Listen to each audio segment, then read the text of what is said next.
কেন পুরিয়া সসুরাল মা ফাতিমা ছুটে ছুটে নবীর দ্বারে যায় গিয়ে মায়ের দুঃখের কথা নবীকে শোনায়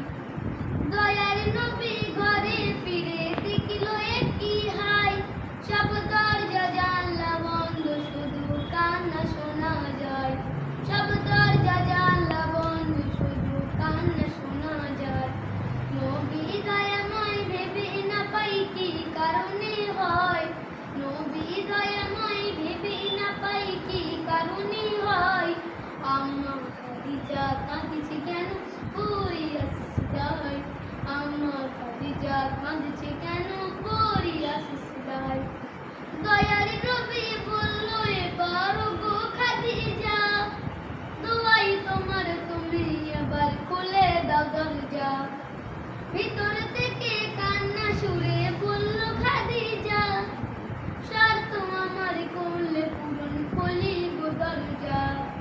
শর্ত আমার করলে পূরণ খুলিব দরজা নবী দয়াময় ভেবে না পাই কি কারণে হয় নবী দয়াময়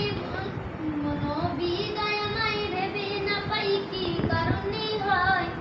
আম্মা খাদিজা কাঁদছি কেন পড়িয়া শিশুদায় আম্মা খাদিজা কাঁদছি কেন পড়িয়া শিশুদায়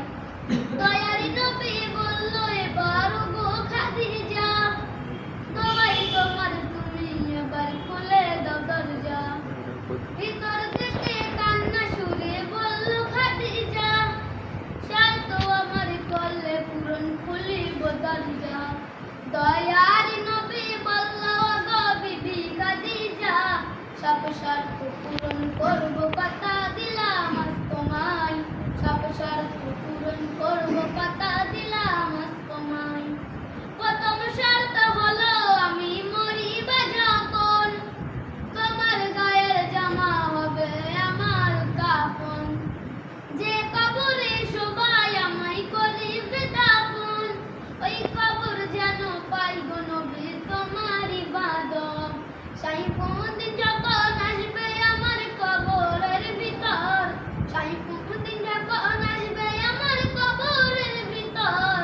থাকবে তুমি সেই সময় আমার কবরের ঘরে থাকবে তুমি সেই সময় আমার কবরের ঘরে মা খাদিজা দুনিয়া হতে নিল যে বিদায় সব শর্ত পূরণ করলো আমার নবী দয়াময় মা খাদিজা দুনিয়া হতে নিল যে বিদায় সব শর্ত পূরণ করলো আমার নবী দয়াময় একদিন